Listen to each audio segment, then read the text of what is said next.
What's going on, everyone? How you doing? Got another one for you. This game was another game that was sent over to me, and the only information I know that it is a Baja California revolt from Mexico. So that is one thing we can expect, and I kind of like Baja California on this map because it's kind of very, that middle point comes very close in, and so you kind of tend to have line of sight of everything.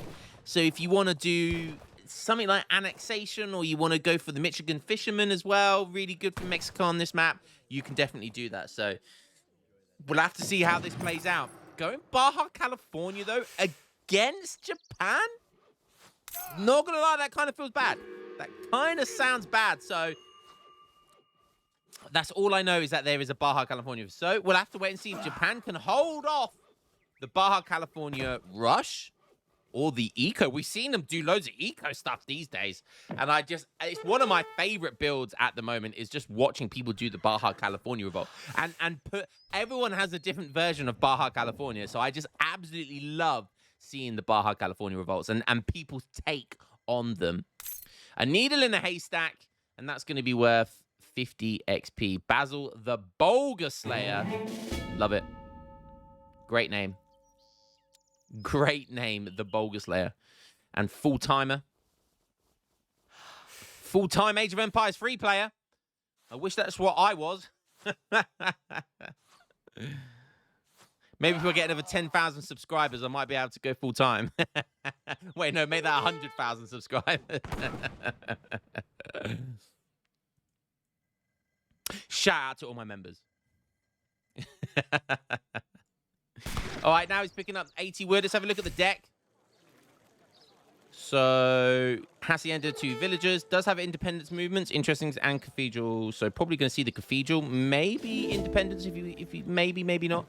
Chipotle tactics. I don't like that card, but it gets good value if you do certain builds, like certain rush builds. Basically, gives you 500 food, and it grants any building you destroy, or your own, I think. It gives you food as well. So I imagine it gives you the same amount of food as it does XP.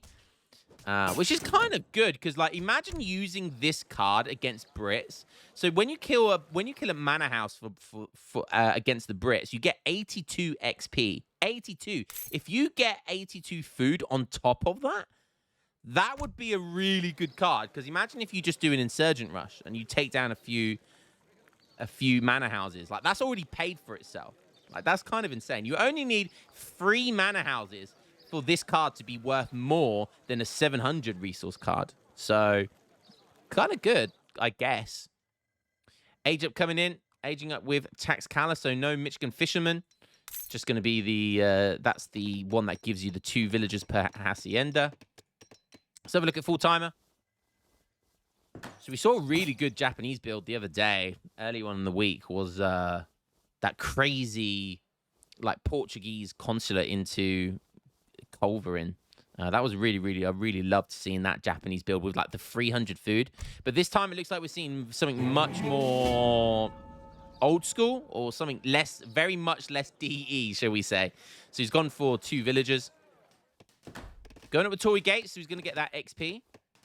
Gets that opening samurai as well, but he's not aging up at a particularly good time, so the samurai is not going to get that much value. That's the thing I like about 300 food. The reason why I like it is because when most people go for Torii Gates these days because it's just better. It's just the meta. XP is the meta. It's the name of the game in DE is XP. And you get value when you ship 300 food. You age up fast, and you get so much value from the samurai, even if it's just a deterrent from your opponent not being able to build a forward base. But when you don't age up fast, the samurai doesn't give you that much value. Like, what is he going to do with a samurai here? Maybe go over and collect, use it to help him get some treasure guardians. Try and use it to get a snare onto units. I don't know. It's just doesn't get much value unless it gets in early. Does have all the resource shipments, 4 villagers. Does have the 5 shrine wagons. So, like, all of this, 5 shipments, just eco shipments, pure eco shipments. He does have 5 Yumis, and he has the 3 samurai. That's cool. I like that. Does have samurai attack as well, which is not something you see every day. And obviously the 2 cherry orchards. Does have heavenly kami as well, but hasn't sent that yet. Okay, a cantina going down from the age up with Mexico. What's the first shipment going to be for Japan? Oh, it was going to be 600 gold. No, yeah, it is 600 gold. So he's going for 600 gold. Okay. Let's have a look at... Oh, is that Chipotle Tactics? Oh, wow. Okay. Look at the gold that he's got here.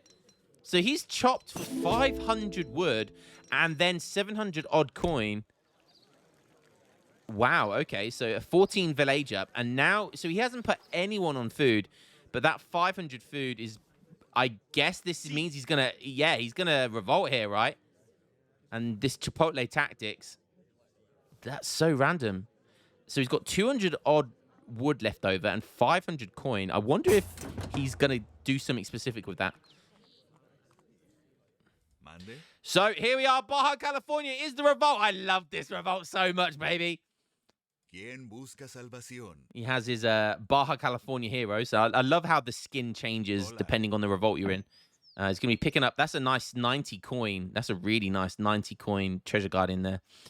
Treasure. And then, yeah, another extra 20 XP for killing that marauding Cossack. Another 40 coin down here as well. So this is the really nice treasures right now.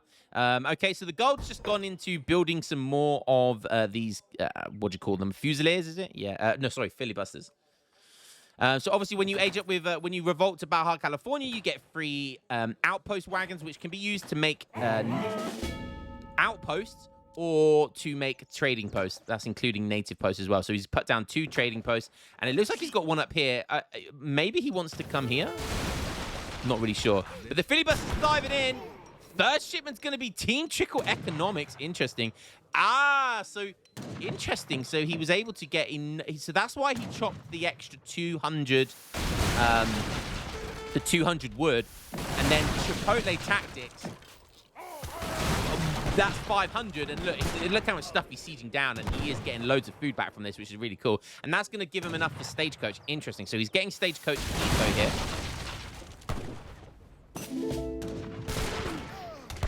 So clearly wants this other TP here, but I don't think he can lay that down. Even if he sieges this down, I think that's too close.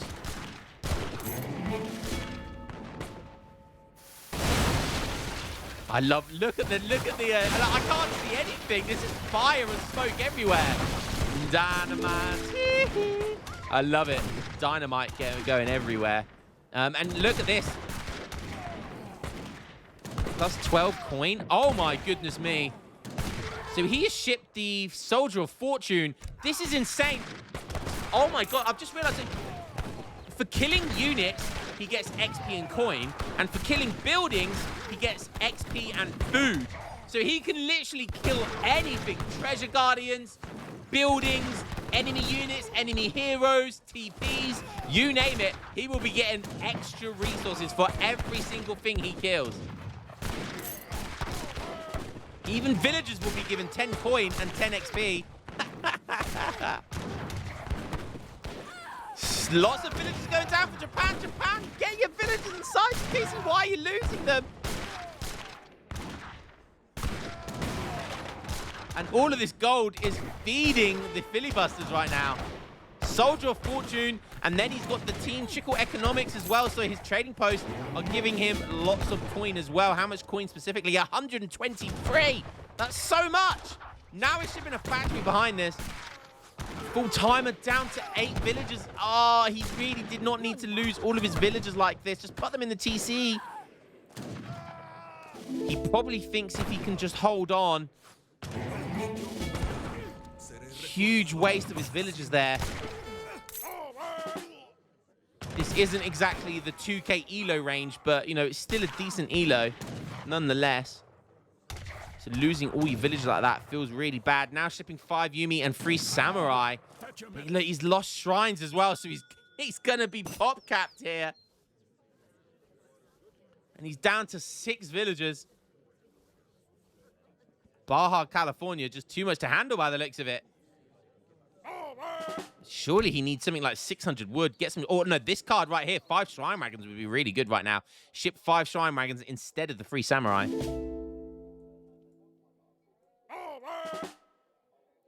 But Bolga, the Bolga Slayer, he's just going to be happy just chilling here. Oh, was going to be making some Desperados there, but he decides to continue with the Filibusters. The skirmisher unit, which is the... I can't remember what it's called, but that would definitely be good. The skirmisher outlaw would be really good to send here. Still got that wagon that he's not really doing anything with it. And again, I'm guessing he still wants to come here, but at this point, you probably just sack it off and put it on a native building, because at least you'll get a small XP trickle, I believe, or at least you'll get the big button available. I don't think the XP trickle works with the European natives, but obviously you get the like scientific expeditions would be a really good big button to get. He could also make some of these units as well. Like he could also make royal hunters, which is a way of giving him villagers back.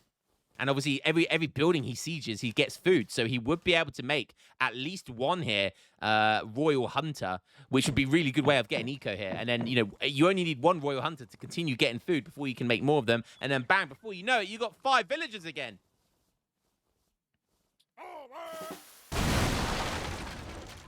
Yeah, there we go. Let's move this post. He definitely wants to get this trading post. What is your command?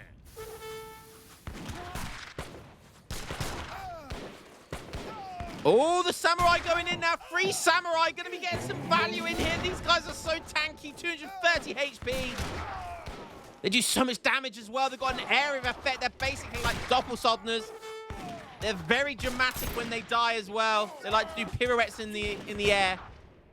Oh, so many slashes with it though. Boom. That's 360 before he goes down. 360 no scope, baby. Oh, is he going to connect? Gets the snare, gets the re-snare. Allows the other 2 samurais. And look at the amount of damage the Yumis are doing in the background here. And I tell you what, just when I thought it was probably going to be over, maybe Full Timer has a way of getting back into this game. Lots of samurai gone down, but honestly, at this point, Full Timer can go full Yumi. Like, for anyone who wants to know how to counter this build, like, yes, you can make cav, but Baja California, they can't make cavalry. You cannot make cavalry. I mean, technically, you could probably get native cavalry units, but you can't put down a stable once you're here. It just doesn't work. 99.999 times out of 100, someone that's revolted to Baja California will never make cavalry. So they can only make these outlaws, really. So a good way to counter that is to make full light infantry, light Yumi, light crossbows, light longbows. And now, Japan pushing the agenda here. He's back up to 14 villagers. Ship the 4 villager card. I think if he ships that again, that would be really nice. Again, I would like to see the 5 shrine wagons. I think that would be a really good card to send here. Yumi's potentially going to siege down the cantina. And that's not the end of the world, because you can make filibusters from the TC. We see it here. There's the factory that he sent a while ago. But the TC can't make all of the other outlaw units that a cantina can. So he can't make the desperados. He can't make the other units. He can only make filibusters right now.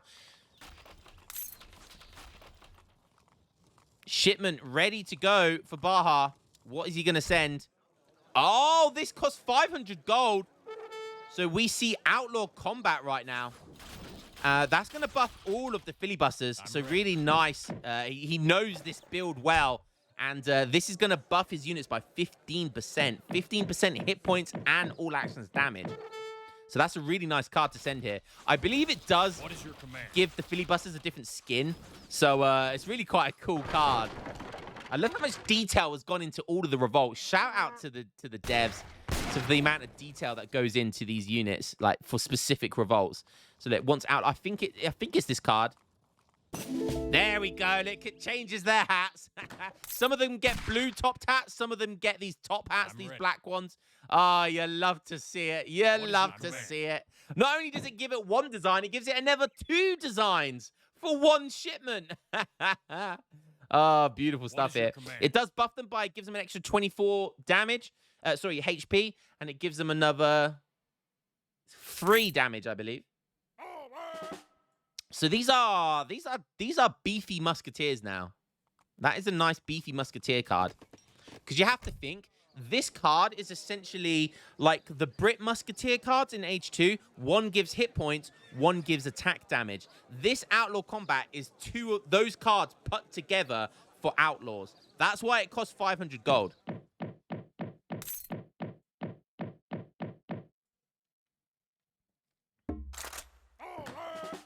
Oh, wow, he had the food and the wood to make a native post there. Interesting. So he does have this trading post as well. And he has... Okay, both his TPs are on... I would like to see his TPs on food here, because he can now produce... When that TP goes down, he's going to be able to get 14... He's going to be able to get 14 Royal Huntsmen, or maybe it's only a maximum of 7. I don't know if having 2 of them makes a difference. But he's essentially going to be able to get a decent economy with those Royal Royal Huntsmen. You know, he's got lots of eco here. He's still got Team Trickle Economics, which is producing... Those TPs are producing a lot of resources. Soldier of Fortune gives a lot. Don't forget, Chipotle Tactics produces a decent amount if he's sieging buildings. You know, he's got a factory. So, you know, he's shipped most of this stuff is all eco cards. It's all eco stuff. And then the one card that isn't economy, it's an upgrade card for Filibusters. So it's an investment. It's a really smart play here by the Baja California Revolter. But Japan are back up to 26 villagers now. He shipped the 4 villager card again. If he just masses enough Yumi, he's 2k score up. Honestly, how does Basil get back into this game here? I don't see making full Filibusters. I don't see how that's going to work. And now he ships the 5 Shrine Wagons, so that's going to be even more eco. Oh, but just as I was saying, how did he win the game? That might be the way he does it. He just shipped for 500 gold, annexation. Maybe that's why he wanted this this TP here. And yeah, so Royal Huntsman, it does double the amount that you can get with 2 TP. So now he can get 14 Royal Huntsman, which will be 14 villagers on food. So still don't forget, guys, he doesn't have a cantina. So the only way he can make units here are from the TC. He can make units from here, but these cost food, not gold. Okay, full timer pushing in here. He's on a timer now. Literally is on a timer. 4 minutes to go. Killing heroes gives 45 coin. That's just so hilarious. All right, Filibusters, buff Filibusters going up against Yumis here. Yumis can kite these units. Yumis have 18 range, so they can kite, but they're just going to stand there and shoot, and the Filibusters are the ones running away here.